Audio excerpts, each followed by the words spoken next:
let's see. All right, you can hear me okay, right? I'm pretty sure the mic, yeah, it looks like the mic's working. So you guys can hear me. You can hear me. Let's see. I think you can hear me.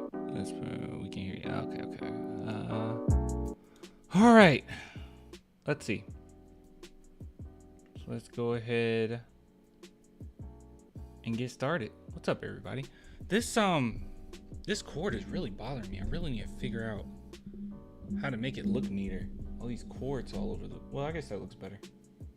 Yeah, it looks better. What's up, y'all? Is this light okay? I don't know. Which one I want to go with?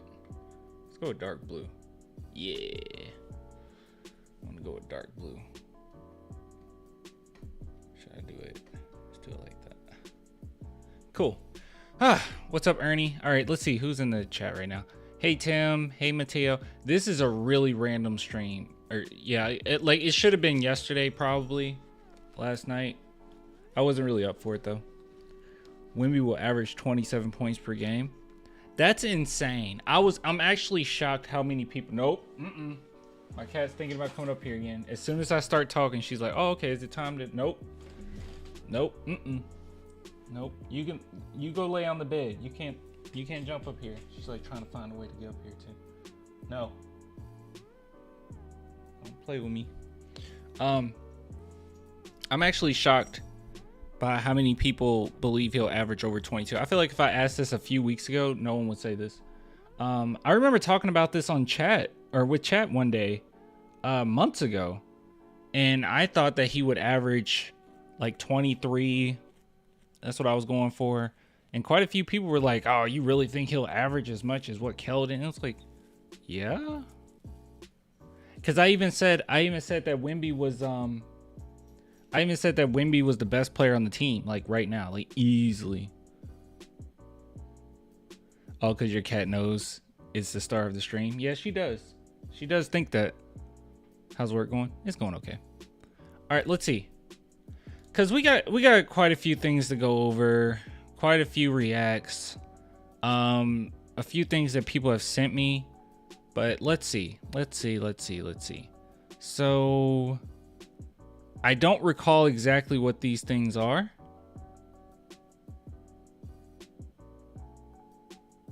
Okay, I don't know what's going on. Oh my God. Dude, I told you guys to stop. Can you guys stop? Stop giving Wemby tacos. Why do you keep doing this? San Antonio people, this isn't okay. Sochan says Victor Wembanyama likes San Antonio vibe and continues to get tacos. Stop! I knew that this would be a problem. You guys need to stop. It's like, oh, he just needs some meat on his bones. No, there's no nutrients from tacos, man. I don't know if she's trying to jump up here again. No, dude. I hate that you guys keep doing that. All right, let's see. I think I liked all the stuff. So let's see here.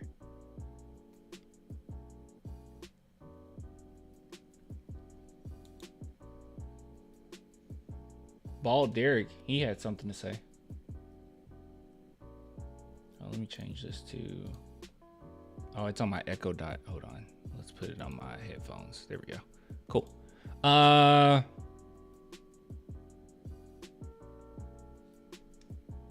Okay, I want to know what Derrick White has to say. I really want to know what Derrick White... Actually, hold on. Should this be his own segment? I feel like it should be his own segment. Hold on. Because I want to give him some love. Let's see. List. It was a notey. I think somebody sent me this.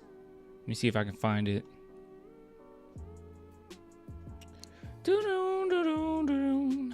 Just what I buy. Make real Man, it was worth it. Extreme W.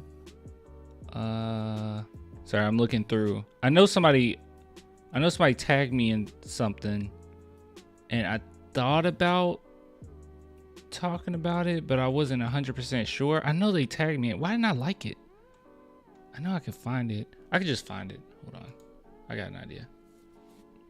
Let's do D'Angelo. It was something that D'Angelo Russell said. And I know you guys probably saw it, but I think it's worth talking about because I do love Derrick White. Hold on. Russell.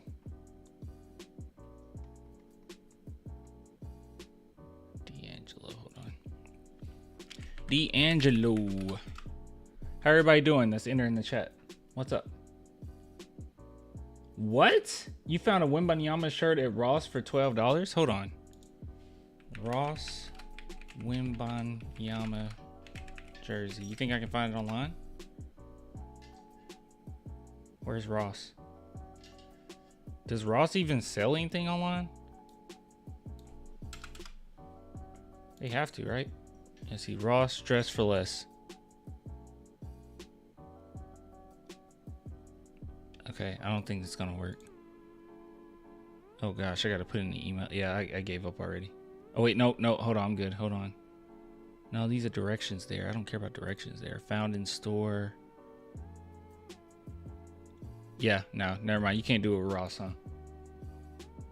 Also some TJ Maxx.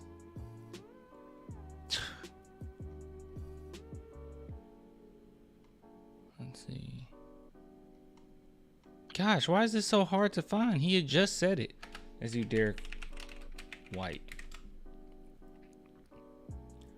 I can't believe this is so hard to find. D'Angelo Russell.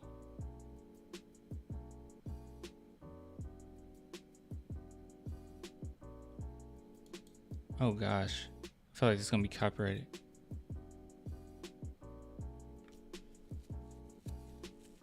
Oh, okay.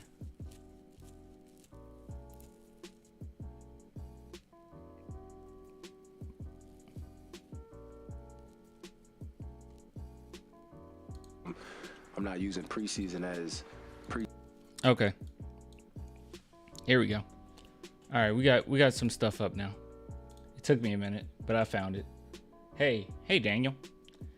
Hold on, let me say hey to everyone that's in the chat right now. We got Micah, Chris, Jeremy Sochan. Good game the other day, by the way. Chris, Mikey, Aqua, KH, Luis. Or is it Lewis? I'm not 100% sure. Rodeo, and I think I already said Ernie. Yeah, I said Ernie earlier. Tim Johnson and Rick E. What's up, y'all? Alrighty.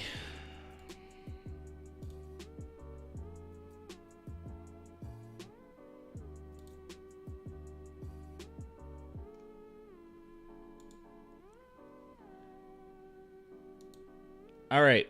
So, guys, if anyone ever uses the argument that the San Antonio Spurs do not develop talent, or at the very least, people don't really say that, but they'll say that once a player leaves San Antonio, they're not as impactful, or they were held back in San Antonio. Don't believe them. Okay, they're absolutely full of BS.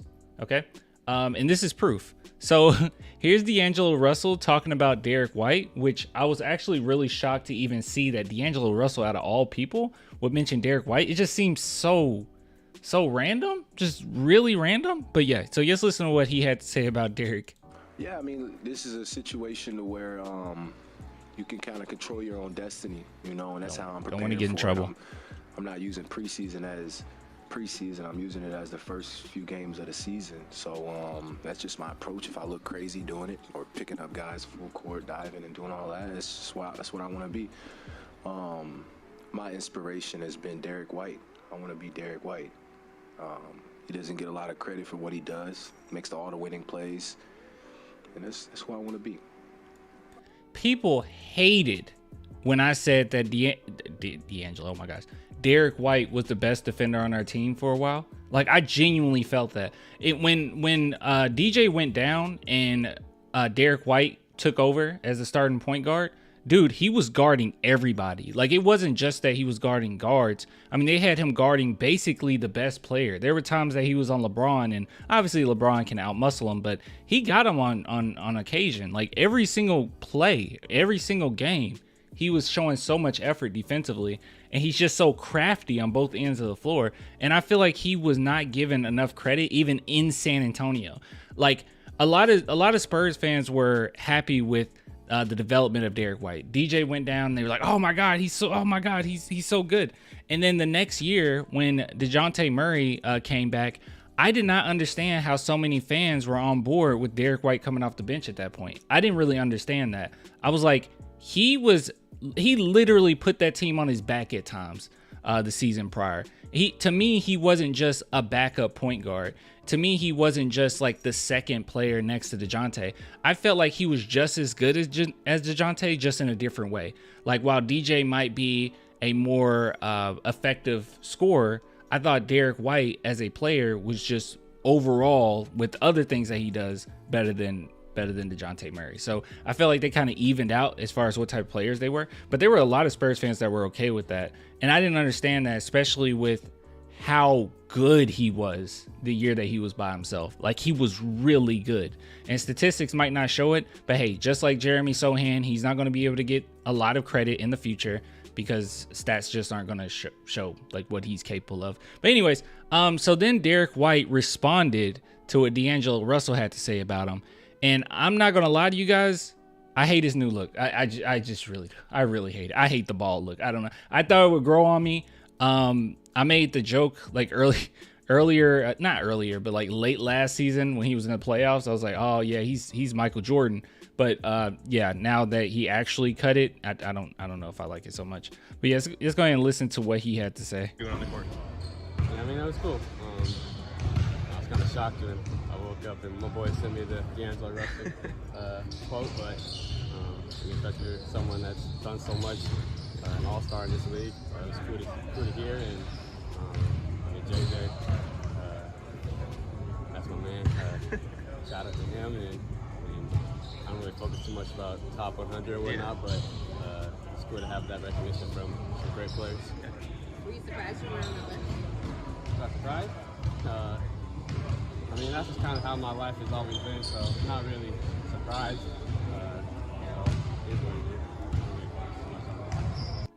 Oh, well, I guess he didn't necessarily, I don't know. Wait a minute. D'Angelo Russell recently said he wants to be like White, and JJ Redick ranted about his exclusion from, okay, maybe we just missed that part. I don't know. I feel like I'm missing something. But overall, he's showing some love there. I think that's pretty cool. Every goat is bald. That's okay, I actually made, real talk, hold on. I actually made a joke about this. Hold on. What was it? Hold on. But I'm gonna mute the desktop for a minute. Let me see if I can find, I don't even remember what it was. Let's go to the playlist. Hold on. I made a joke about this a long time ago in a song. Was it original or was it parody? Might have been a parody. Hold on.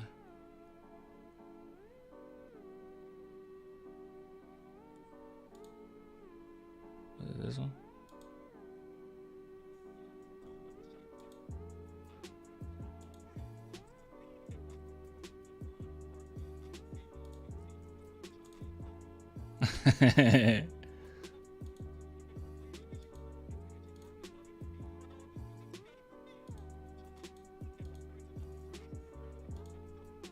Hold on. Yeah, I'm gonna risk the copyright on this one, okay? I'm gonna risk the copyright on this one. I'm speeding up just a little bit. And I know you're like, how could you get copyright? Well, it's because it's a parody and I'm using another instrumental. I'm gonna risk it. Yeah, I actually made that joke. Let's see. I sped it up just a little bit. Winter ice is to freeze. My ball spot is cold and it gives off a breeze. And there's ice in my veins and my ball spot might freeze. Go to the league, had ball spots like me. LeBron, Barkley, MJ, KD, Vinci, Bruce B, Chauncey, Kobe. Been losing my hair since ring number 3. That's so stupid. It's true. I actually sat down and I was like, how many people have a bald spot? How many goats have a bald spot? Yeah, it was literally quite a few. You got LeBron, Barkley, MJ, KD, Vince C, Bruce B, Chauncey. It's so stupid. I don't know. I'm being goofy. All right, okay, guys. Seriously though, we got stuff to go over. I just want to briefly talk about the Derrick White. I don't think that won't be like a separate segment. I just want to talk about it because I think that's pretty cool. All right, Spurs stuff. Let's talk about Spurs stuff. Where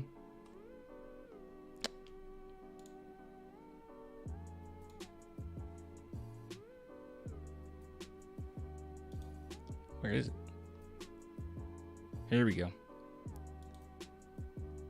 Well, shoot. Screw this. Maybe we should just go to the whole... Let's go to the full video.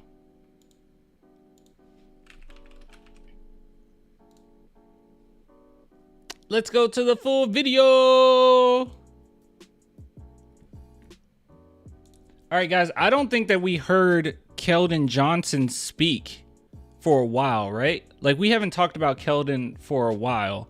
Usually it's like me arguing with people about Keldon and like who's better, him or Jeremy. Like, and I get tired of those arguments. It's silly. It doesn't really matter. Like, if he's better than Jeremy, cool. If Jeremy's better than it really doesn't matter. I don't know. But I will say this. He looked impressive the other night. So let's see what he had to say. And I'm pretty. Is this pre or? Yeah, this post-game interview. Okay, let's see what he had to say. There was one play in particular that was so sick. One thing I will say about Keldon before we listen to what he has to say and start to react, he looks way quicker on his feet. Not defensively, okay? Lateral quickness still, not necessarily. But, dude, I feel like I could be wrong here, but Jeremy Sochan, we know he lost weight, right? We know he lost about 10 pounds. I'm assuming Keldon lost some weight as well. He looks way faster. I don't know. His stop and go game is much better. So who knows? Maybe we can kind of look that up, but I'm pretty sure he lost some weight. Felt great. I mean, it feels good to be back out there with my teammates. Having fun, yelling, screaming, and going out there competing. Like I said before, we were playing against each other all summer. So me being able to get out there and play against a different opponent was great. Pop noted that he liked your effort on defense. You said that's going to be a point of emphasis. How do you think you did? Well, we'll look at film tomorrow, but look at some film. It wasn't perfect by any means, but it's about getting better each and every day, and Okay, funny enough, he had already lost weight, so I wouldn't be surprised if he lost even more weight. So funny enough, when I went to Google and I typed in Keldon Johnson weight loss, one of my videos came up and I was like, oh, a video from a year ago. I totally forgot. So yeah, he had already lost weight, but I wouldn't be surprised if he lost a few more pounds, dude. He looks way faster offensively, but I don't know. You guys let me know if you think that he lost weight or not. He looked a little bit slimmer. Now, if I put my mind to it, I'm gonna do it. And I'm gonna do it not only for me, but for my teammates, because I want to win. So that's something that I'm focusing on, and that's something that I'm gonna accomplish and get done this year. After 3 preseason games, what do you like out of this team so far? Speed this up a little bit. Our intensity has been there. I feel like every year, we talk about how we bond and how we connect as a group, but I feel like the defense, and that's the starting point. I feel like everything else we can figure out, but as long as we lock in on defense and have that effort every night to stop the person that's in front of us and help each other out, then I think we'd be in good shape. But defense is going to be so nasty. By the way, let me bring this up now, chat. Hold on. You guys need to watch this video immediately. I'm bringing this up for your benefit, okay? Please, for the love of God, watch this video. Obviously, you can't play it because of copyright, and I want you guys to actually see the original. But let me see here. Where is it? I watched it last night and I was like, oh my goodness, here it is. Victor Wembanyama has played a grand total of 42 minutes and 13 seconds of preseason basketball, yet he's already... I don't want to play anymore. Yeah, guys, go watch this. So this is why the NBA is terrified of Victor Wembanyama by Hoop Venue, and they do a phenomenal job of going through why he's so effective defensively, how absolutely absurd it is what he can do on the court. And when they break it down, like, these are things that we've seen like in the game, but the way that they break it down is so comprehensible.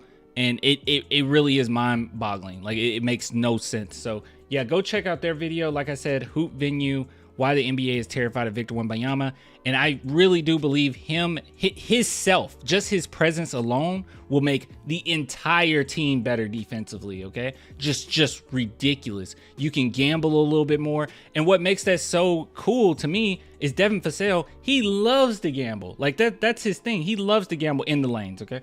Maybe not on ball defense, but he loves to gamble in the lanes and try to get that steal. And he is just going to look so good defensively. I wouldn't be surprised if he got quite a few steals with the way that Wembanyama plays. And at the very least, if he does miss one, Wemby recovers so well all over the court. I mean, I don't know what you do. I really don't know what you do. When people say he could be defensive player of the year this year, I don't disagree. Oh crap, she found a way to get on this. I had some blocking it. That was a huge jump you just made. That was incredible. Here, let me move this. I should rename you Victor Wembanyama. Okay. You're a freak of nature, Mikasa. You are a freak of nature. That's what I took away from that. Every game we're getting better on defense, and trying to make the right plays. Obviously, we're not gonna be perfect, but being in the right rotation, being in the right shift. Cats always find a way. Helping each other out, I know that's right. Things like that. I know that's right. Game since April, I think, several months. I know you've been doing open gyms and practices and all that, but was it a different feel to be on the floor? Cats don't deserve no treats. I know that's right. Yeah, for sure. I felt, it's a different team. It's a different standard that we holding each other to. So, going out there and just filling everything out. And, just for me, it's just, it's my 5th year. So I just continue to get better. And you feel like I'm making strides to do that. It's your 5th year. You're so old, bro. I'm just happy to be out there, to be honest. How did you feel in terms of rhythm with the long layoff? I felt out of rhythm at times. But I mean, that's as expected. I haven't really. Well, I played live, but we just with the hamstring getting tight. We monitoring that, make sure everything's good. I haven't played a game, so I was a little out of rhythm, but I felt great. I felt like I made some great plays tonight, and just got to build on that. Yeah, I saw some people kind of disappointed in his showing because I think he only had like 12 points. Zach Collins was the one that had 18, so he had the most points on the team. And I saw a few comments like, "Oh, Keldon looked rusty." It was like, well, yeah, he should look rusty. What do you mean? I mean, Jeremy Sochan looks rusty. Yeah, I mean, you can't expect him to come out there and be Wembanyama. You know what I mean? Wembanyama meow. Okay, that super chat was worth me suffering with what Zombify just said. Thank you so much for the super chat. Podcast with Aaron Foster had a short Wemby debate, and yes, the video has timestamps. All right, that's one thing we got to get to. All right, take it away, Keldon. Sorry. Zach Collins. I know he's not going to give you Victor Wembanyama. Stop playing with the keyboard, please. Just stop. Yeah. Stop. Yeah, for sure. I mean, if you go back, I've been saying it since Zach's been here. He's only gonna get better, and he's a gym rat. He works his butt off every day. Sit right here. And him and Victor are so different. Like I feel like Zach is really, really, really physical, and Vic is Vic. So it's totally two different players. But what's that supposed to mean? Zach Collins is really physical, and Vic is just Vic. What? Vic just soft, but Zach Collins, I'm just kidding. He's not saying that. Zach does what Zach Stop! does. Mikasa. You can depend on that on a nightly basis. Someone asked me, is Mikasa based on Attack on Titan? And yes, she is. All right, we're going to sit down, okay? Definitely. You're going to sit right here. I mean, that's what we practice, post-entry moving, cutting hard, trying to, get open, get my teammates open. Not only me, but everybody. So, been working on it. We just got to continue to grow on that and build on it. We started off well, slacked a little bit, picked it up again. So, just staying consistent with that at the same level is going to be big for us. But, we definitely heading in the right direction. How do you think Jeremy's been handling those stretches where he's basically been given point guard duties? That's a good question, but also kind of a late question. I don't know if you guys heard, but he asked, how do you think Jeremy Sochan's handling being a point guard here and there, basically. But he was a point guard for a good chunk of last season as well. Like his usage rate as well was pretty high. Ow!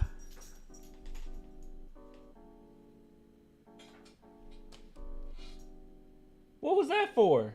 No, don't come back. No, you can't come back. No, you don't jump off of me like that and then come back like nothing happened. No, go. Shoot. Bad girl.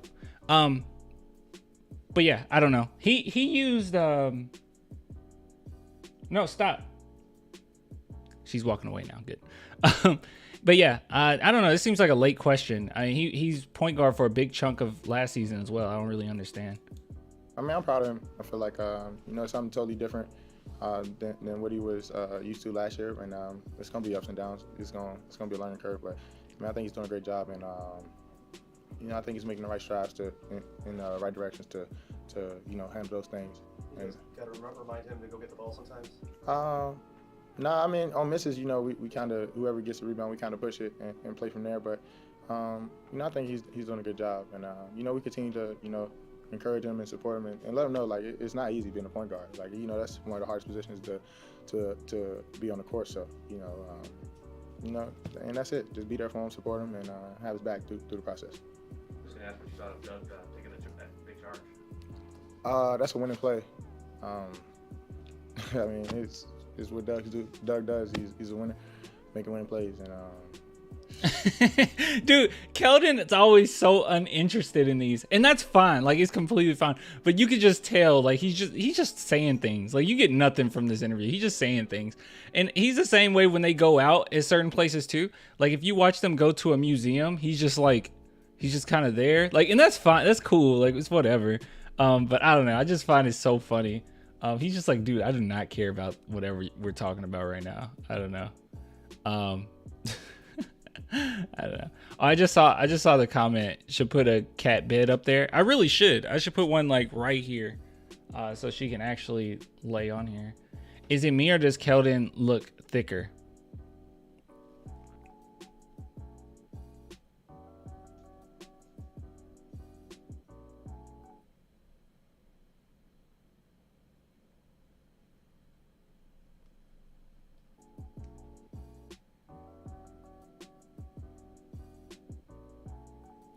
Why do I even watch these? I should just wait and watch them with Clan. Yeah, you really should. Maybe put a box on your desk for the cat to sit in. This desk is, it might seem big. I swear, guys, this desk is not that big. Like, I can't even extend. Well, I guess I can't extend all the way out. But yeah, it's just not that big. It's not enough room. It's not enough room. I mean, here's my label maker for shirts. By the way, speaking of shirts, we can end this segment on this note. If you guys want to support the channel, clanthemerchfan.com, link in the description, or become a patron or YouTube member, only $2 per month, link in the description to all that. So yeah, if you guys want to support, it's all there, and it would mean the world to me. All right, that's a good segment. We're gonna cut the segment here. Let's cut it. All right, let's see. We got other stuff to go over, okay? Everyone be quiet. Wait, where is the other segment? Oh, let's just go back. Let's see. Which one would be interesting? We haven't heard Zach Collins talk for a while. Wait, Spurs play tomorrow, right? Don't we play tomorrow? Spurs. I think we play tomorrow. Yeah, we play tomorrow. Maybe we should go live tomorrow. You guys want to go live tomorrow? What do you think? I think we should go live after the game tomorrow. But if we do that, then there's kind of no point in me going over any of these other ones. Well, actually, no, there's still a point. We can go over some of these. We might get something out of it. Yeah, we can go over these. Let's go over some. Let's go over some more. It doesn't matter. That'd be dope. Game watch party. No watch party. No, I'm not gonna watch the game and go. No. Nope. All right. No watch party. No watch party. I'm only gonna do a watch party on special occasions. I found that I don't enjoy. Look, I do so many videos already, and I don't necessarily enjoy the games. super like I love you guys, but I don't enjoy the game as much as I do when I'm by myself and I can actually take in what's going on and I'm not like constantly interacting. So I'm just not crazy about watch parties anymore. I will do it on special occasions, like I said, like maybe a nationally televised game that's a huge game or something like that. I'll do it. But for the most part, what I'm going to aim towards doing is games that I really care about. I'll come on live like after the fact. So we'll just jump on that night for a post game recap, and then we can discuss some of the press conference stuff because it's released like right after the games anyway. So why not? But yeah, so that's what we'll do. So next stream, that's what we'll do. Oh, but anyways, okay, listen, shut up. Jeremy Sochan, what do you have to say? How's these last couple games been for you? Just kind of trying to run point and get used to that. Yeah, it's been good. Jeremy Sochan always copying my hairstyle, man. Look, he's always copying me. This is what he does. He just copies me. Also, I need to trim the sides. Oh my goodness, always copying me, man. Going for the platinum blonde. Ridiculous. I did it first. I didn't, but we can say I did. Ups and downs, of course. Again, I haven't played for 7 months. A lot of us haven't played for that long, so it's just getting back to the rhythm and just growing as a team, as individuals. So you're not feeling like Magic Johnson just yet? Not yet. Not yet. I think I'll get there, but again, it's gonna be a process for sure. How would you describe your role when you're the point guard? 'Cause it's not a traditional point guard thing you guys are doing. No, I think it's just bring energy, keep the pace fast, and just run the floor. And it doesn't mean I have to control it or be the main ball handler, but whoever gets the ball can push it. And just okay. Can I bring something up? The San Antonio Spurs are getting with the times, and this is something that I probably should have talked about before. But let me bring this up. So let's look up Spurs roster, and I'll tell you what I mean by this. So that whole idea of traditional point guard, I'm gonna be real with you. I think it's kind of dead. All right, maybe not fully, but it's kind of dead because if you look at our roster right now, there are many players, okay, that can take the ball down or up the court. All right, let's just name some of them, okay? Let's start off with Malachi Branham. That's one. Julian, I've seen him do it. 2. City Sissoko, 3. Graham, 4. Trey Jones, 5. I won't go as far as say Osman, but maybe, but I won't go that far. Jeremy Sochan, 6. Devin Vassell, 7. Victor Wembanyama, 8. Blake Wesley, 9. Do you disagree with any of those? I believe all of those players can bring the ball up the court, and I've seen all of those players bring the ball up the court. And that is how the modern NBA is. There aren't many traditional point guards anymore. Like if you look at even the top teams in the NBA, it's like that. Like you see Memphis Grizzlies roster. We'll just look at their roster. And I don't think this roster is going to be 100% accurate because some players leave and whatnot. I haven't kept up with the Grizzlies like I should. But even if we look at the Grizzlies, right? You got, gosh, I wanted to start with Ja, but I guess I can't. So you got Marcus Smart, who can bring the ball up the court. That's 1. Derrick Rose, 2. David Roddy, 3. Roddy the Body. You got Ja Morant, 4. And I believe there's someone else. Even Jake LaRavia. Jake LaRavia can as well. That's 5. Desmond Bane, 6. So like, and it's like this. If you go and look at every roster is like this. There's at least 4 to 8 players that can bring the ball up the court. And those teams utilize that to the best of their ability. That's newer basketball. And I think the Spurs are finally getting with the times. It just didn't pan out. It didn't work anymore. Like we tried to do it with DeMar DeRozan being kind of the primary point guard. Yeah, it's not really great. DeJounte Murray, he was definitely, even though his play style isn't necessarily a traditional point guard, but we were using him like a traditional point guard. Same with Derrick White. Like these were just, it just doesn't work anymore. Like you got to go in a direction, unless the player is just so talented that it can work. But usually you got to go in a direction where anyone can bring the ball up the court, right? And I think that's more modern basketball, and I think we're getting with the times. And it makes you more versatile. I mean, Wemby, I saw him bring the ball up the court quite a few times already. Like it's just nasty. It's nasty work. Versatility is where it's at nowadays, and I think the Spurs know that, and they're going in that direction. So when people say we need a traditional point guard, while I agree that we need another guard, some type of scoring guard that can do many different things. Obviously, the Spurs were hoping that Primo would be that because he could pass, he could shoot, he could play defense. But unfortunately, that didn't pan out. I do think that the idea of we need a traditional point guard is just dead. I mean, even Trey Jones, the most traditional point guard we have on the team, isn't necessarily being utilized as just a traditional point guard. So I don't know. And let me know if you agree or disagree with that, chat. Obviously, this segment is going to be uploaded later, but I want to know if the chat agrees or disagrees with that, if you guys will. Play with a flow instead of, playing slow and kind of, stagnant. So, yeah. You don't have to come down and call a play. Exactly. You guys aren't really running Yeah. a lot of set stuff. I mean, you handled the ball in different capacities last year. What's been sort of, I guess, if there has been an adjustment to initiating more offense on your own and stuff like that? Yeah, I think it's, being vocal, being able to communicate.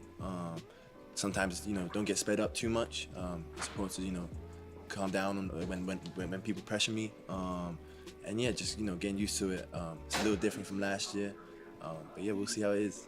You're in a lot of the matchups that you get when you're bringing the ball up the court, you have a pretty good size advantage on a lot of these guys. How does that change the way you might initiate offense or try to create those different mismatches or take advantage of them? Right. There's ways to do that. Sometimes maybe instead of, creating something, just walk the guy down to the post and then play from the post. I know that's an emphasis for us. We have a lot of big guys, Vic, Zach, Keldon can play in the post. So a lot of post work and just, once we're in the post, everyone on the other side can start moving, screen for each other, cuts. It's going to, open up a lot. And then just playing with, screens, slips, cuts again, especially when, teams are switching. That's going to, open up cuts. And it's just, not standing still, trying to move all the time and create for yourself, but also for, your teammates. Collectively, what would you like to see this team get better I would find it really funny if, like, a reporter asked a question, the same question that he just asked, about, how do you utilize mismatches as a guard, and he just goes, like, into this complete, like, dynamic rant about, like, every single play that they could go through to do it. Like, I think that would be so funny if they went into detail about certain plays. I think that would be really funny. I didn't even see this comment before. Sochan doesn't look that good at point guard. I thought he looked pretty good. I think the only thing with Sochan that's a little worrisome is the offense slows down a little bit when he's point guard, but Sochan does fine. I really want to see how well he does as far as shooting range now, if that improved. That made me a little nervous because you guys recall, like, someone asked him, I don't know, it was during the summer, but I don't remember why they were asked. I don't know if it was during training camp. I forget. We went over it though, but they basically asked him, hey, what have you worked on during the off season? And he brought up, like, playmaking, and it's like, yeah, that's great, but, like, the fans want to hear shooting. Like, obviously. So I don't know, I'm a little worried about that because I do want him to be a threat as soon as he passes half court. I mean, not shooting half court shots, but you know what I mean. You get the idea, right? Top of the key, blah blah blah. But yeah, anyways, before the regular season starts.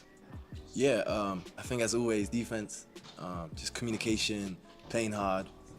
Recently we've been playing harder than the first game, and just on offense again, move the ball more, cut more, off ball, do a little bit more, because sometimes, it's a little stagnant, we're just playing one-on-one, when it's easier for us and we create way more once the ball starts moving, once we stop. Let me say this. I think not only is Wemby, I know this is going to be random, okay? It's not about Sochan.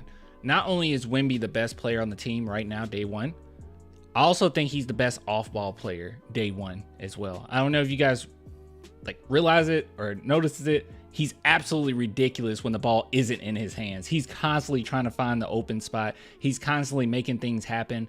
I don't want to say this in a way where he's like, wow, you comparing him. I'm not. Okay, there's no comparison. It's completely different styles, completely different sizes. But Steph Curry has that same type of impact when he doesn't have the ball in his hand. He's still creating plays, and I noticed that with Wemby. He creates plays when the ball isn't even in his hands, and I find that so interesting. And it's nice to finally have a player for our own that can do that. Not moving, so probably that.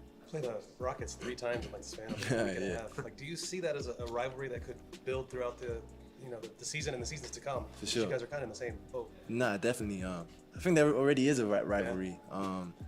I think we want to win every game we play against them. We want to, beat them. So I think it definitely will be. And I know they have a bunch of players who, want to get under people's skin and, want to play hard too. So I feel like, there will be some heads that will clash sometimes, but, it is what it is. That's the game. Say by the third game you guys play, is it going to be a boiling point for you? It might be. We'll see. We'll see. There's already a little preview last night. A little bit of chippiness. Yeah, that was nothing. But yeah. Does Zach get all his technicals like come into your defense? Is that... I don't know, but I feel bad for him because I feel bad for him because he didn't do anything. I remember when he got the technical, he's like, "What?" Like, oh yeah, that was shocked, funny. But no, yeah, that was funny. Did Dylan Brooks deserve his technical then? I'm not sure. Probably. Except Wemby is better than Steph Curry. Wemby is not better than Steph Curry yet. Okay, we're not gonna do that. July, we're not gonna do that. Wemby's not better than Steph. Come on now. We won't go that far. Done very well with Victor. How does he adapt to his new life here in San Antonio? Yeah, I think he's adapting really well. He's learning every day. He's got this mentality that he wants to learn and grow. Sometimes you could be the #1 pick and you could be like cocky and you don't want you're the best and you know everything. He's not that type of guy. He wants to learn and grow. So I think that's really important for him. And I think he's liking the San Antonio vibes.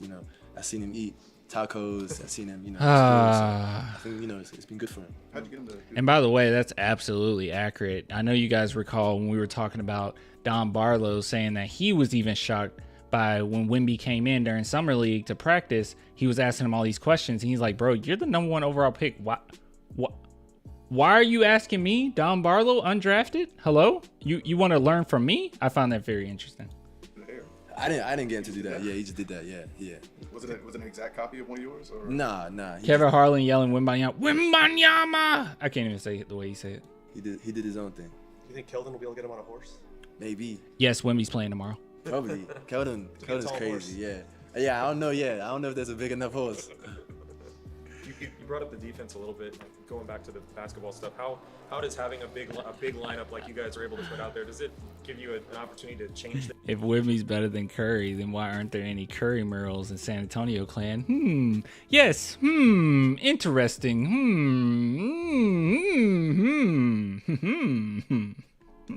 Things schematically when you have that much size defensively? Yeah, I think, especially with that kind of size in the lineup, I think it's important to protect the paint and, be able to, just show the presence of, our length, our hands, and kind of make it chaotic for them and, make them, rush into decisions or shoot, shots that maybe you could have got a better one or, there's a, you try to get to the paint. But we're trying to be big and aggressive to the point where... I just saw a message. She said, bruh, for sure. This is referring to what I said about Wemby. Bruh, for sure, best off ball. The steal from the first preseason game where his foot is on the three-point line and reaches all the way inside. Yeah, that was ridiculous. I meant off ball offensively, though. Like on the offensive end, him constantly trying to get open. He's keeping the defense on their feet. Like you can see how the defense is so focused in on Wemby, and Wemby doesn't sit still. Like that's my biggest thing with Trey Young. Like everyone loves, well, not everyone loves Trey Young, but people that get angry when you talk bad about Trey Young, like they think that he is just like the second coming of Curry, and he's not. He doesn't move when the ball isn't in his hands, and that's almost just as important as what you do when the ball is in your hands. Like it's just basic winning basketball. He doesn't do anything. That's what makes Derrick White so special to me too. Like he doesn't have to get the stats. He doesn't have to get the flash. He's making sure that he is in the best position to score or best position for his teammates for them to make something happen. So yeah, I don't know. But things like that, that's winning basketball, and Wemby is so good at it. That's another thing too. He doesn't take any shortcuts. And isn't that incredible, though? Coming from Wemby, not taking any shortcuts. And I know Pop is a huge guy about not taking shortcuts, doing the fundamentals, making sure that you do everything the right way, passing to your teammates, being in the right position, play defense. If your three ain't going, don't get selfish and just put up so many threes, be successful in other ways. Like he's all team first. And I think that that's great that Wemby isn't taking any shortcuts because all of that skill that he has, that didn't come from his size. He would have made it to I'll say this. He would have made, if he was just been a good athlete, yes, say everything's the same as far as his workout regimen, but he didn't work on his skills, he would still be in the NBA because of his height, because of his quickness, because of his natural ability. But what makes him special is that he doesn't take any shortcuts. He makes sure that he is good at everything. He focuses in on everything. And there's so many bigs in the NBA and NBA history that just don't do that. Like, they're good at one thing and they just focus in on that and they don't really add to their game. I mean, Dwight Howard would get criticized all the time for that, for not necessarily adding a big range to his game as he could have. But yeah, I mean, he was skillful. Don't get me wrong. Dwight Howard was skillful, but you get what I'm saying. Like, I don't think that Wemby, in any criticism that he gets, is not going to come from work ethic. It's not going to come from him not adding to his list of his repertoire, essentially tools to his toolbox. You know, the paint is, you know, ours. So I think it's going to be exciting and it's going to be a lot of fun. I think the first time you started at point guard was at Golden State last year. Yeah. What do you remember of that experience? Again, it wasn't the best. A few turnovers, guarding Curry, you know, it was tough, but again, I feel like it was a process, and every other game it go better, and you know, just like now, it's gonna be a process, but it's gonna be good. When you have all that length with Wemby and with Zach inside, do you get to sort of, I don't know, be kind of a ball hawk defensively? Like the other night, there was a play where the ball got in the middle, Wemby was extending his arms, and you came out of nowhere and kind of shot the passing lane. Do you guys get a chance to kind of freelance on the perimeter a little more? Yeah, I think it's just read and react, and you know, again, that length, not a lot of players are gonna, you know, want to go up against that in the paint. So again, like you said, they're gonna want to pass out, and then you're just reading advantages, disadvantages, and you know, trying to, you know, read and react. So yeah, definitely. Yeah, that was good. That was a good interview. They're like constantly scared of Wemby. Yeah, they're constantly scared of Wemby. Oh my goodness. Good stuff. Good stuff from Sochan.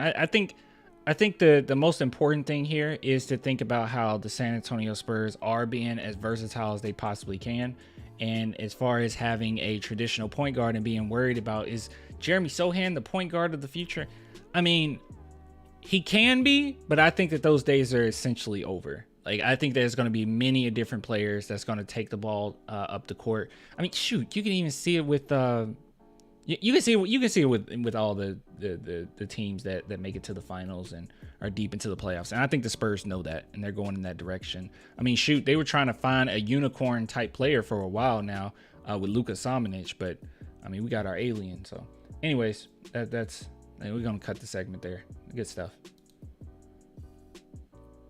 Let's see. New mic picks up beard scratching. Really? Oh gosh, I was scratching my beard a lot too. It does? Let me see.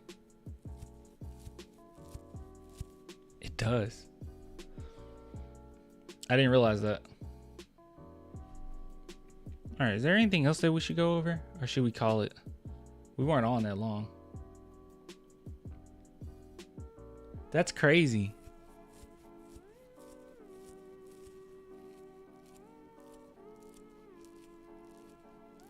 That's a stubble though.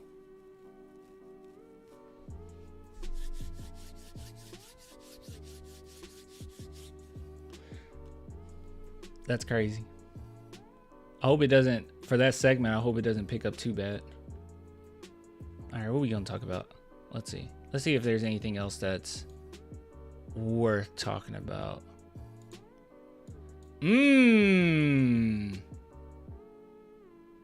This is worth it.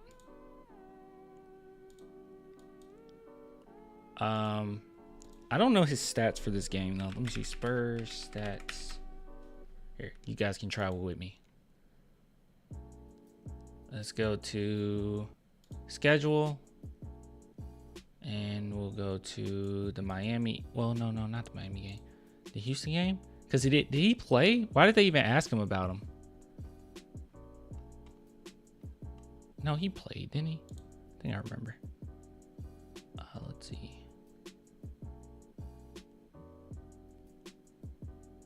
Where? Oh no, was it the game before? That is so weird for them to bring it up then. I don't see. Where's Serge Ibaka?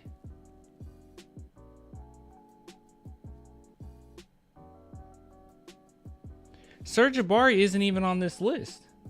Oh yeah, he is. Yeah, he is. Did not play coach decision. Okay. It was the game. It was the other game than I was thinking about. Well, anyways. Yeah, no, you're right. You're right. He didn't play. But this is from Popovich. We won't look at the full thing because I just think that this is kind of cool. So big shout out to Nate Ryan here for posting this. He said, here is Spurs coach Greg Popovich commenting on two-way rookie Serge Rice, the former Texas, New Mexico State Stars craftiness has stood out in camp. So let's see what he's saying. He's a clever guy. I didn't know who the hell he was when camp came. I'd say, who's that kid there when they were coming and working out, getting ready for training camp. But he's got a nice shot. He's got good speed. He's got great personality about him and everything. He's been enjoyable. That's really cool. So I think that this also adds on to the whole thing. I know people always bring up Popovich and the front office, obviously, like we always use that acronym. But for the most part, Greg Popovich has been very honest in saying that he has a say-so somewhat in who the Spurs get, but there is a order of command. Like there is a very clear structure with San Antonio. And for the most part with Pop, he just coaches who's in front of him. And it's not necessarily like him out scouting or him really keying in on this guy or that guy. Not necessarily. I think with trades, they run it by Popovich. But I think even picking up players, they run it by Popovich. But it's not necessarily something where he's making all the decisions. He trusts the people ahead or above him, and they trust him. And this is why the San Antonio Spurs are such a functioning franchise.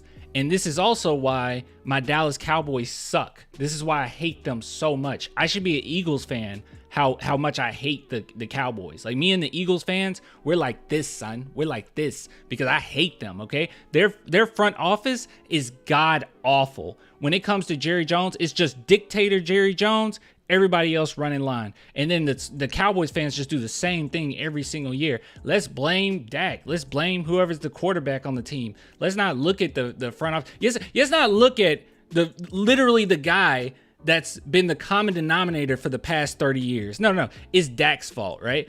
Just like it's Romo's fault, it's Dak's fault, it's Wade Phillips' fault, it's Jason Garrett's fault. You know what? Maybe it's Jerry's fault. Maybe it's Jerry Jones' fault. But no one brings that up.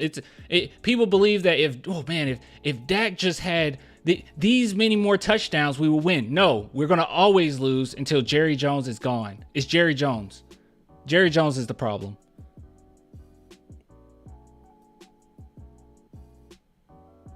That felt good. That actually felt really good.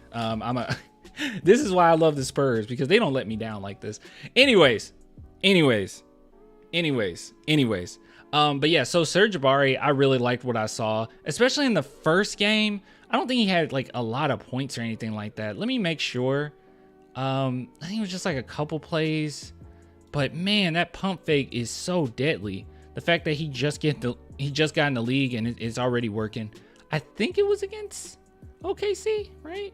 Serge Ibaka, yeah, he went 2 for 4, 1 for 1 from 3, hit a free throw, and 2 assists. That's really good. In 7 minutes, he had 6 points and 2 assists.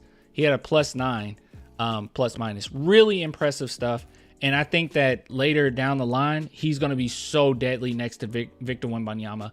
Also, he's not your traditional rookie. Because how old is Serge Ibaka? He's a little bit older. He was an older senior. Let's see, age. Yeah, he's 24, so he's a little bit older.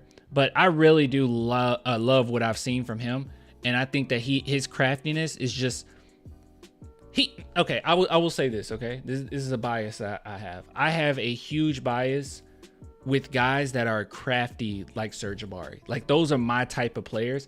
Like when people say like, what type of players do you like? This is why I loved Kyle Anderson. This is why I love Derrick White. This is why I love guys like even Jamal Crawford, right? I just love these guys that are just so freaking versatile and so freaking creative and just are so crafty with the way they play on both ends of the court. And Serge Ibaka is one of those guys. I also love Sean Livingston. I loved his game too because of how crafty he is. Clan the Cowboys fan. Dude, I hate the Cowboys. I'm a Cowboys fan reluctantly. I don't want to be. What? Cowboy Stadium has an AI Jerry Jones. He never leaving. God, I think Jerry Jones feeds off of his fans' youth. So as we get older, he gets younger. I think that's what's going on. But yeah, anyways, love Jabari. I love that he's getting love from Pop, and he's going to be a really crafty player. And I really hope that we can see him down the line, some shape or fashion, playing off of the bench. I think that would be so nice because he's such a good player. Still got to learn a little bit, you know, as far as trying to some of the shots that he attempts is like it's not going to work in the NBA. They're going to block that, but for the most part, he's really nice. Oh yeah, dude, the craftiest player of them all. What the heck, Manu? Yeah, what the heck? But yeah, older and crafty, just like when Manu joined. Yeah, because Manu was what, 24.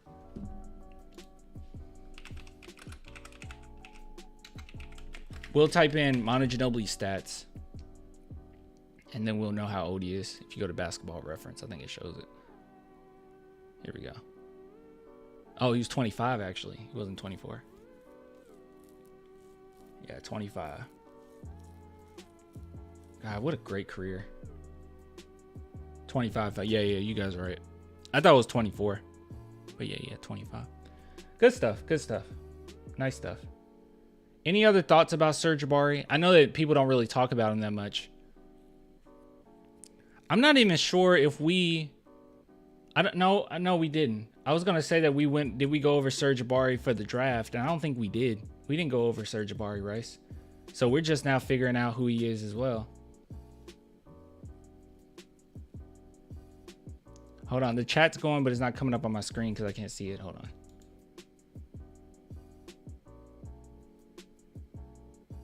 Let's see. Jerry Jones should drop any minute now. That's messed up.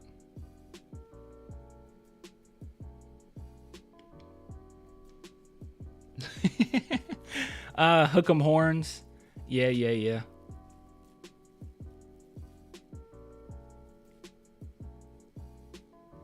I saw the pump fake and was like that Leo meme from Once Upon a Time in Hollywood. Oh, like you've seen it before? That's funny. Dude, by the way, Quentin Tarantino is a phenomenal director. I think he's my favorite director, actually. Either him or Ari Foster. It's probably Quentin Tarantino. He could literally make a movie where two guys are just sitting in an empty room, face to face in a chair, just talking, in the whole movie. Like, it could be 2.5 hours long and it would be interesting. That's how good his dialogue is. The NBA is scared of Wemby. I'm glad they rested him yesterday because Dylan Brooks crazy, but would have tried to hurt Wemby. By the way, I said this already in another segment, but let me bring it up again because I think this is important for you guys to watch. Please go watch this video. It is so well done. And I know this person has way more followers than me, or way more subscribers than me. So it's not that many people I could actually bring over there, but give him as many views as you can. And because this is a great video. It's why the NBA is terrified of Victor Wembanyama, hoop venue. It's really good. I mean, really, really well done. Really good. And I hope that they get a lot of praise for it. But they went through quite a few plays breaking down what makes Wemby special. And it's sick. I mean, it's absolutely nasty. So yeah, go watch their video. It's some really good stuff there. And I know that they need all the support they can get, unless they have some type of deal with the NBA where the NBA gets half of the revenue. They offered that to me and I was like, what's the point of that? I don't think there's a point of that. But yeah, good stuff. Tarantino and Kubrick. Oh my God. Kubrick is yours. Okay, that's cool. Great directors. Good stuff. All right, guys. I think that's it for me. Quentin Tarantino makes good movies. Pulp Fiction, Death Proof. Wait, the heck is Death Proof?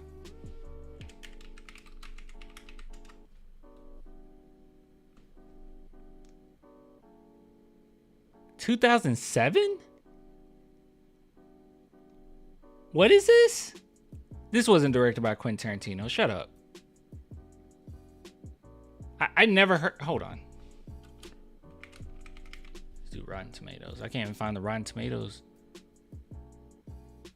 Was it Grindhouse? Grindhouse? Okay, this is it. This wasn't directed by Tarantino. It was directed by Tarantino. How come I've never seen this? Have I? Wait. No. I think I've seen this movie. Huh. Death Proof may feel somewhat minor in the context of Tarantino's larger filmography, but on his own merits is packed just enough wallop to deliver sufficiently high-octane grindhouse goods. How come maybe I have seen this and I just didn't know it was Tarantino. I don't know. 2007. That is strange that I haven't seen this, if I haven't.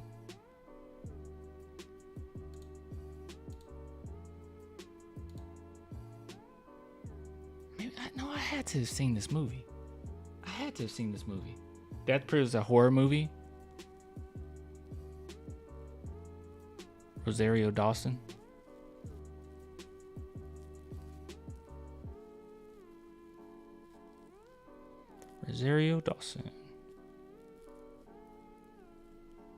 Huh. Maybe I need to check it out. But it's considered a horror movie, so yeah, I need to watch that this month. Let me put that on my list. You guys got any other horror recommendations? My favorite horror is Tale of Two Sisters. That's my favorite. Let me type in Death Proof.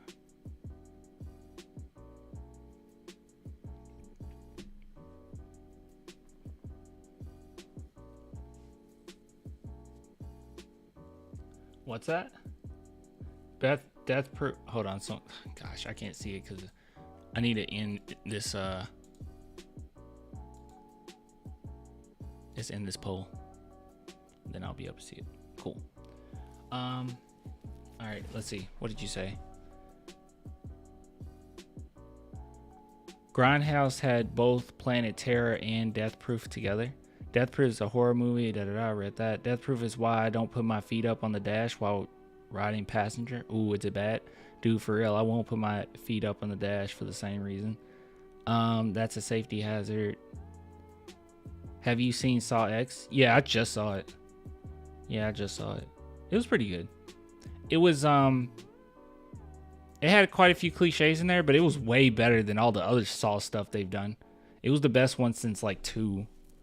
Scary Movie 3. Scary Movie 3 sucks. Scary Movie 1 and 2 is good though. A good, bad horror movie, Cabin in the Woods. Cabin in the Woods is a masterpiece. The way they flipped that on your head, people were not expecting that. And it was so smart too. Like the marketing for it. I mean, Cabin in the Woods, like you're going to make money. I mean, your name is Cabin in the Woods, okay? You're a horror movie, you're going to make money. But when people went in, they were not expecting that. That was a great movie. Blair Witch still just hits a certain way. I don't think I've ever seen Blair Witch, but I do like The Witch. Dahmer. On Netflix, I've seen it. It's good. Wednesday. I didn't really like Wednesday. I watched a couple episodes. I wasn't feeling it that much.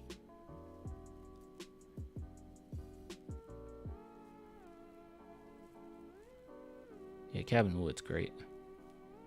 Best scary movie is 2013 NBA Finals Game 6. I've seen that one. Directed by Ray Allen, right? Martyrs. It's a brutal horror movie. All right, I'll put that. Gen V. I'm starting that. I'm gonna start it. I gotta finish season 3 of The Boys. How About You on Netflix? What is that?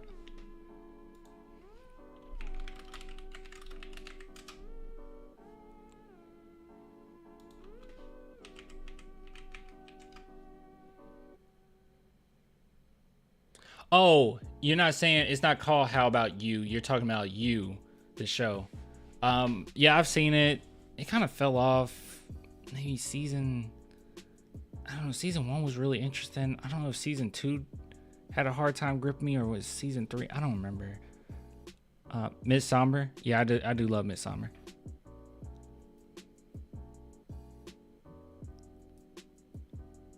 He talking about Alien? Who? They're working on season 5 for you. Oh, okay. Yeah, I think I didn't get that far. I didn't get to season 4. I think it was season 3 maybe when I was done. Yeah, I've seen Candyman, both the old one and the new one. I'm not crazy about Candyman. I like movies that are quite like convoluted, but Candyman just seems, I don't know, it just seems like it doesn't make a lot of sense. It's been a while since I watched it. Even the newer one, it was a minute since I've seen it. Courage the Cowardly Dog is scary. Courage the Cowardly Dog is scary indeed. Terrified is a great movie, but it has subtitles. Dude, I don't care about subtitles. Let's see. Terrified. Dude, I do not care about subtitles. Not rated. Okay.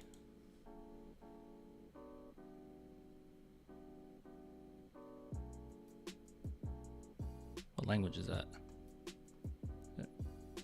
Spanish. I'm gonna put this in as well. Terrified.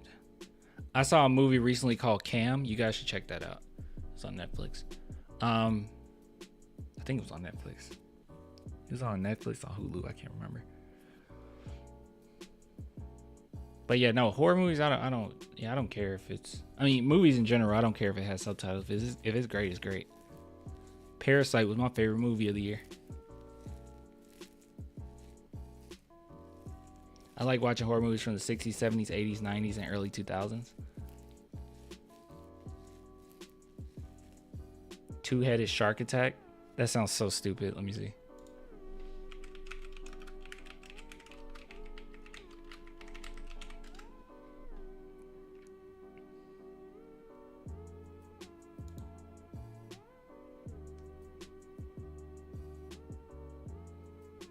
There was two-headed shark attack, and then they came out with a three-headed shark attack.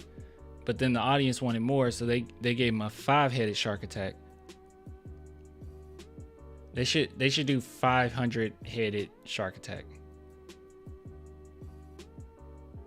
That's so dumb. Deep Blue Sea with LL Cool J. Dude, how long has it been since I feel like I've seen that movie. It's just been a long time. I prefer slasher, supernatural, and zombie apocalypse. I prefer more like psychological horrors. Like It Follows. Like I love that. Like the whole idea of It Follows is so scary to me. Like no matter where you go, it's like it's walking like slowly, but it's gonna eventually get to you. Like that's so scary to me. Deep Blue Sea with LL Cool J. Yeah, we already said that. Oh wait, I just read the same message. Anyone watch the spooky Winnie the Pooh movie? No, I haven't seen that. I know what you're talking about though. Smile was good. I did like Smile. I like Smile. What Follows? Huh? It's called It Follows. It Follows. It's a great movie. You should watch it. It's called It Follows. I don't know why the audience score is so low. What's wrong with? Oh, it's probably low because of the ending. People don't like endings like that. Endings that's a little bit more up in the air. People usually don't like endings like that. But it says smart, original, and above all terrifying. It Follows is a rare modern horror film that works on multiple levels and leaves a lingering sting. It's just creepy, dude. It genuinely scares me. It's a great movie though. I really do like it.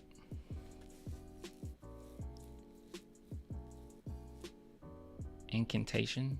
Is that how you say it? Incantation? And I know people will like not like this when I say this, but I always look at the score, the Rotten Tomatoes score. Now, I don't really do it that much with comedies because comedies are like so subjective sometimes. I mean, there's a science to comedy, and you can have a lazy comedy, but I don't know. I don't like doing it too much with comedies. But I do it because I just don't want to waste a lot of time. My odds of seeing something great, if it has a high rating from critics and people and alike, then I know for the most part it's at least competent. But every now and then I come across some movies that have a high score, and I'm like, why? Every now and then, but most of the time I'm okay with going with any score that's above 70. They be getting comedy so wrong, bro. The best comedies are 80% the time, or like 15% or lower. They do get comedies wrong. Now, I will say this. One of the greatest comedies of all time, I think Superbad got a high rating. So they got that one right. I would have been upset if they didn't. Let's see. Yeah, see, Superbad got an 88. What's a really good, like Me, Myself, and Irene? That's a really good movie. This movie? The Jim Carrey movie? Yeah, look at this. What? Why? Me, Myself, and Irene? Little Nicky deserves it. And Dude, Where's My Car? It's a stoner movie. But it's good for what it is. It's a stoner movie. But like Me, Myself, and Irene, why is this rated so low? Like, this is a good movie. Step Brothers? No. There's no way Step Brothers have a low one. Yeah, how?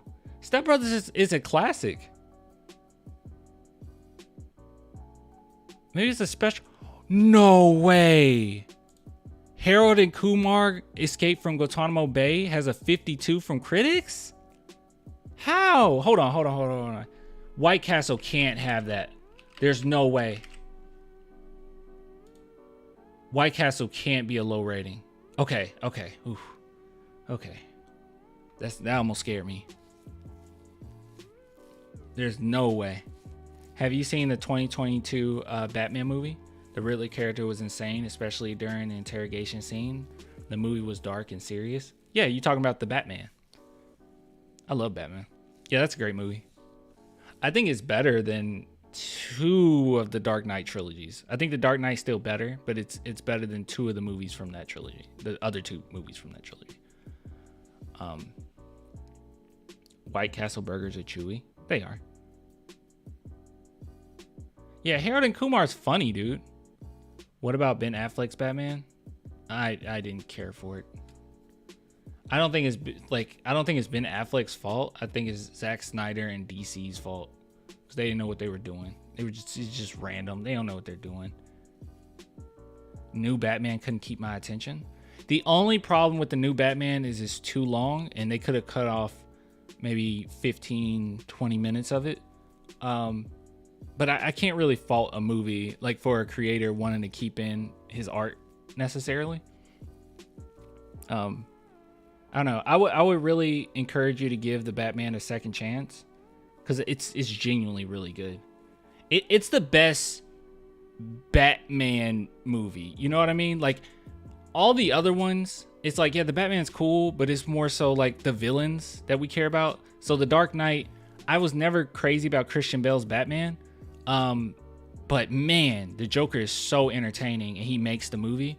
But I feel like in this movie, the Batman. Wait, what? I feel like in this movie, the Batman, he's it's actually a Batman movie, like the detective like aspect of it and everything. It's really interesting. Where's Rachel? Where's Rachel? The new Batman felt more like a series than a movie to me. That's fine. The only problem I had with it was, I won't spoil it, but the ending where, oh yeah, I had a really good point this whole movie, the villain, like I had a really good point, but now I'm just gonna do something random. So the crowd in the audience, us watching, we don't have to side with the bad guy. We don't have to think about morality that much. We don't have to think about that gray area. We don't have to think about like that kind of bothered me, because the ending was just like, all right, now I'm gonna get evil, and it's like, well, that's a little manipulative. Like, I mean, he had a point. He had a point, and then the end was just like, okay, now I'm gonna do something that you just can't agree with, and it didn't even make sense with the other stuff he had. I don't know. I feel like it was a cop out. I don't know if the studio came in and said, okay, look, you're making this terrorist like makes sense. and we don't want any moral ambiguity here. So let's is Tony back and make him evil? Let's just make him evil, like boo ha ha evil. Because what he did at the end makes no sense. It's like, why did you do that? I don't know. It's still a great movie though. Maybe they had too many villains. That might be why you felt like it was a series 2. Too many villains going on. But I thought it was great. I thought it was the second best. Period. The Batmobile scene was crazy. Oh my god. Yeah, it was so dope. That was a crazy that movie. I was so entertained by that movie. I forgot about the Batmobile. When it showed up, I was like, ooh. Jacket number 2 was funny. It is. Oh yeah, and look. Oh, okay. They gave it a. Oh, they gave the original 49. The original's funny too. How do you think Jeremy's playing at point guard? I think he's doing fine. He's just rusty right now. Also, being Mexican and Batman being confused by simple Spanish and a word with contact lens cameras is too dumb. Oh, I don't even recall that part. Disrespect to Grandma's Boy. I never seen Grandma's. Oh my goodness. That is a huge. What happened here?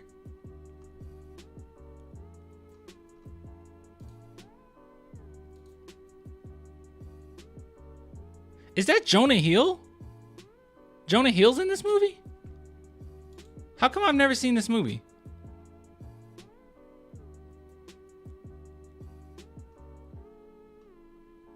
Should I watch Grandma's Boy?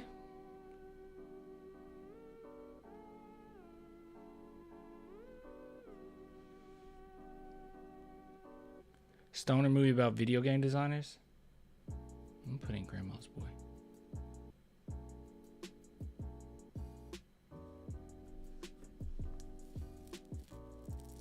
Yes, watch it. Okay. Fast and Furious. Those movies get dumber as they go on. It's good, bad. Okay, cool. I'm fine with that. Look, Waiting. Waiting was one. I mean, as a kid, I liked it. I don't know. I mean, I haven't seen it.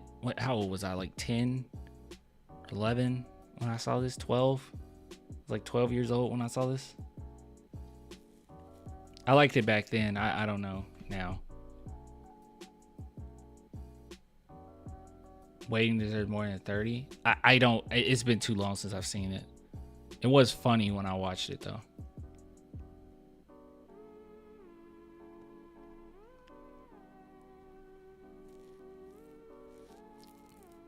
Yeah, comedies are really tough for Rotten Tomatoes. Other than that, I know Rotten Tomatoes gets like a really bad rap. I think other than comedies, they're really good. I think, like they're right most of the time. Like that one movie though, what was it called? Was it Phone? It was something. Gosh, what's it called? It's the movie with I think Ethan Hawke. And I thought that they gave it like a really great review, and I was like, why? This movie sucked, and a lot of people liked it. I didn't even think it was well made. Like, I thought the directing was really poor. I think it's an Ethan Hawke movie, isn't it? First Reformed is a good movie. Ethan Hawke's in Boyhood. I need to watch Boyhood. Let me see. When did this movie come out? Was it not Ethan Hawke? I thought it was Ethan Hawke. You guys know what I'm talking about? Black Phone, that's what it is. Yeah, is Ethan Hawke in that movie?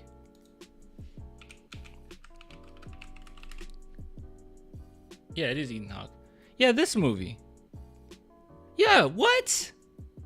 Dude, this movie sucked. Phone Booth? I do like Phone Booth.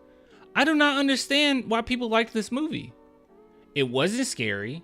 The cinematography was lame. The directing was lame. It made no sense. The movie was alright. That's what I'm saying. It was alright. It was like, it's not an 81 or 88. Like, why did people like this movie so much? Black Phone was so simple and basic, but got treated like it was some great thriller. Yeah, I came into it thinking like, oh man, this is going to be one of those great. And I was like, really? This is it? That's all you got to offer? It was so lame to me. I don't know why people liked it so much. It was a whack movie. Also, the kid actor, at least from what I remember, wasn't that good. I didn't quite get it. Why people liked it so much. How about Pearl and X? Those are great. Pearl and X are great. I like Pearl more than X though. Yeah, I did not understand this movie getting the praise that it did. Another movie, you know, a movie that really pisses me off? The most pretentious movie I've ever seen in my entire life got so much praise from what I remember. Yeah, this piece of crap, A Ghost Story. Hello? Why is this a 91? See, this is where I'm like, Rotten Tomatoes is wrong sometimes, okay? But I would always go to them before I like watch a movie that's not a comedy, because most of the time they're right. If it's high rating, I would say 80-something% of the time they're right. I don't see how the heck A Ghost Story got 91%. How? This movie sucks. Can't wait for Maxine. Me neither. That's gonna be dope. His multiple personalities and the mask was like a non-factor to the story. Yeah, dude. Split was great. I mean, just watch Split. Don't watch that. But yeah, A Ghost Story. This is the most pretentious film I've ever seen in my entire life. I don't care when people want to try to tell me about like, oh no, you don't get it. It's symbolic. This is the whole movie. You see this? This is the whole movie. You don't have to watch the movie. Just look at these images. This is the whole movie. The whole movie. This is it. A person with a sheet over their head. This is the whole movie. I'm not lying to you, by the way. Go watch it. There's a scene where it's like 10 minutes of a woman just eating a pie.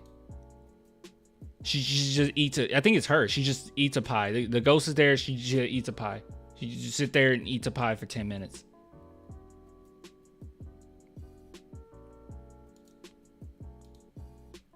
You say you love Paranormal Activity. That was shot like documentary. I do love found footage movies. The greatest found footage movie I've ever seen. Let's see.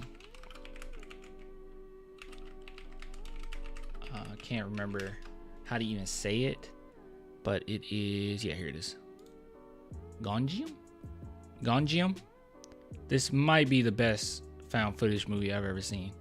Gonjiam, Haunted Asylum. It's pretty scary. It's pretty scary. It's really great. So that's a really good one. And another one is Creep.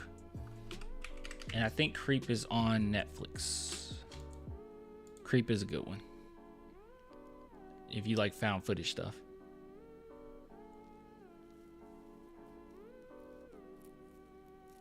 Creep is a great film. I haven't seen the other Creeps though. I think there's 3.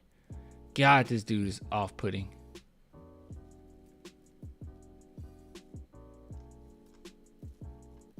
You should check it out though.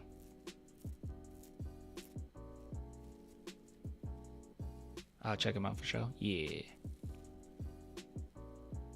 Creep was tripped the F out. Creep is weird, man. Blair Witch. Okay. Everyone keeps saying watch Blair Witch. Am I thinking of the same? Oh, wait. Okay. We're talking about Blair Witch and not the Blair Witch Project. I'm so sorry for ignoring you. Are you talking about this movie? Wait, no, this got a 38. You guys aren't talking about this. Are you talking about the Blair Witch Project?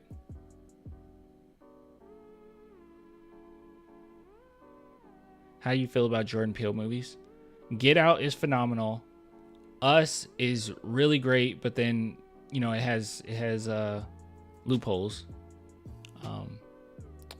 Some gaps in logic there, but it's really good. I really like Us. And Nope, I did not like Nope. Yeah, I didn't like Nope that much. Well-made film. I understood what it was about. Like, I understood the theme of attention, fame, spectacle. I understood all of that, but it just didn't really land for me that much. I thought Keke Palmer was really annoying. Like, I just couldn't get with her character. She was just way too annoying for me. They cloned Tyrone. I haven't watched that yet. Ma, I hate Ma. That movie's dumb. Well, I don't hate Ma. It's just like okay movie. It's like popcorn movie. I didn't love Us, and Nope was Nope for me. Yeah. Nope was ugh. Especially about Keke Palmer's part. Like, you agree? Yeah, Keke Palmer was really annoying in that movie. I don't know why people was feeling that. She was so annoying. One movie I need to watch is VHS. That's a horror movie I should watch. Is it like VHS or something? Is that how you say it? That's the movie, right? I see VHS 2. VHS 94. Wait, there's wait. Okay, this is the first VHS. Wait a minute, what is all this? VHS 94, VHS 99, VHS. What? What is this? This came out in 2021. Is this a Korean film?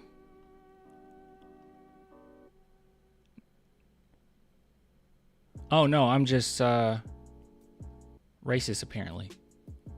I saw an Asian guy and I thought Korean. I'm sorry. It's in English actually. Who made this movie? Directors. They have this many What is this movie? I'm putting this down. I can't believe the rating is this high and I never heard of it. 2021. Is it good? Have you guys seen this? Parasite though? I love Parasite. VHS 94. I'm glad I'm talking to you guys that I came across this.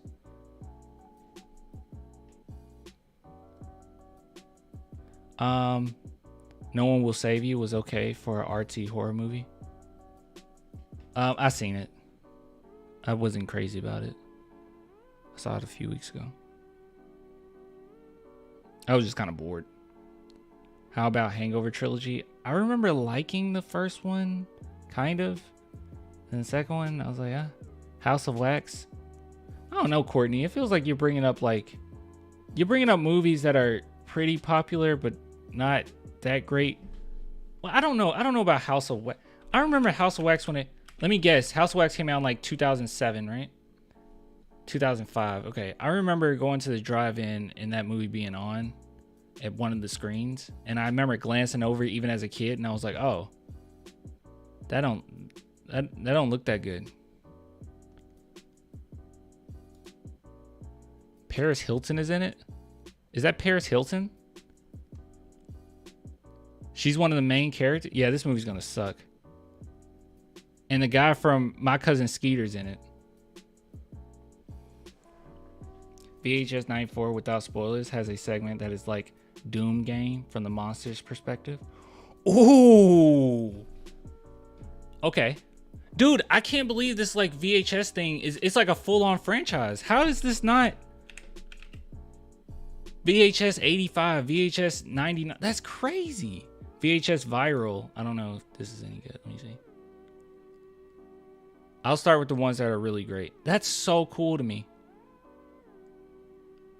Oh, Tony Jaa the Protector too. Oh God, that first Protector was great. I Seen the Devil was good. Seeing the Devil is a masterpiece. I think it's I Saw the Devil. Yeah, I Saw the Devil.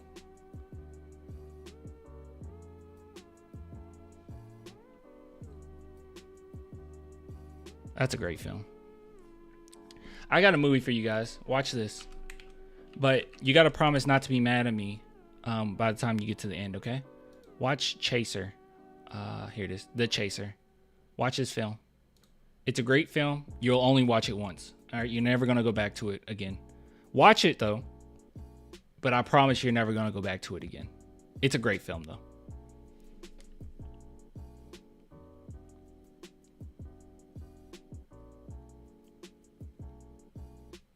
Yeah, Saw, my bad about seeing. Yeah, it's I Saw the Devil. Yeah, watch The Chaser. That's a great one. That's a great film. Vivarium. Never heard of that. Vivarium. I watched a horror movie the other day and I was like, oh, this is lame. Oh, Jesse Eisenberg's in it? Huh.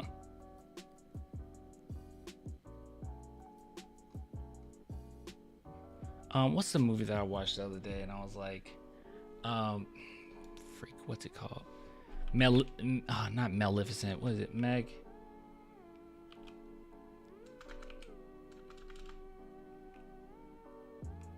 Woo. Oh, no, I'm looking for what's the guy's name that made the freak? Oh my god, he made the first Saw. What's his name? I need to look him up real quick so I can find. Let's see. James Wan. Why'd I say woo? James Wan. Yeah, he had a movie and it was so trash. It wasn't trash, but it wasn't that good. I didn't know. I thought it got praised.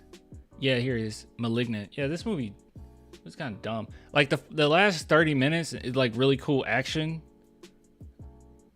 Like really cool action in the last 30 minutes, but the rest of the movie is just, I don't understand why critics liked it at all. It wasn't scary. I don't know.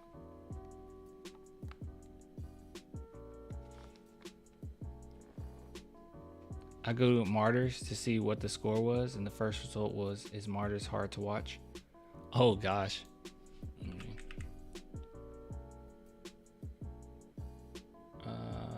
How do you spell it? Like this? Is it the, oh gosh, is it the 08 or is it the 15 one? 08, okay. Oh, it's this one. Martyrs.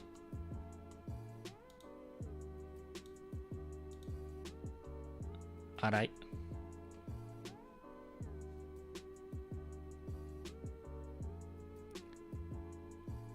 Oh, a polarizing movie, huh? Okay.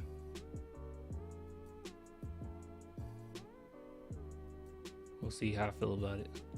That VHS, I'm getting on that though.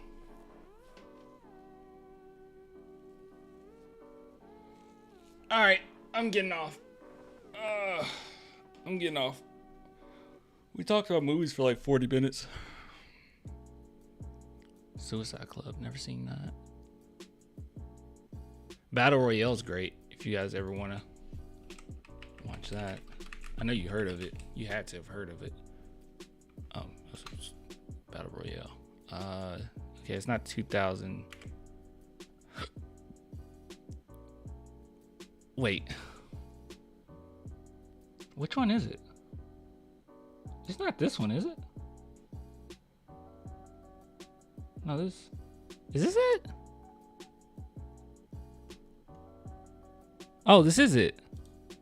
I don't remember the cover being like that. What cover is this? That's a weird cover. I don't remember it being like that. But yeah, Battle Royale's a great one. Watch that. The Invitation.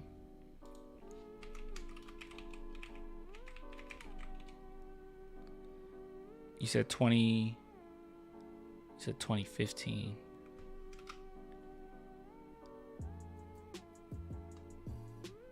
Oh, this one. Who's in it? Is that Ethan Hawke? That looked like Ethan Hawke. No, that's not Ethan Hawke. He just looked like Ethan Hawke. Logan Marshall Green. While attending a dinner party at his former house, a man starts to believe that his ex-wife and her new husband has sinister plans for the guests. I'm with it. Mystery and threat. I'm with it. I'm putting it down.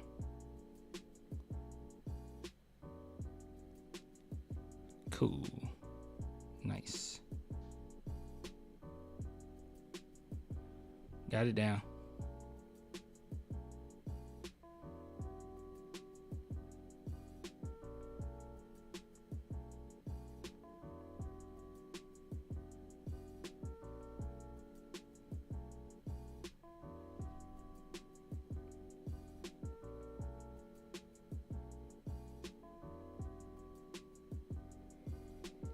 All right, I'm gonna go ahead and head off. I will get with you guys later. Yeah, Upgrade's great.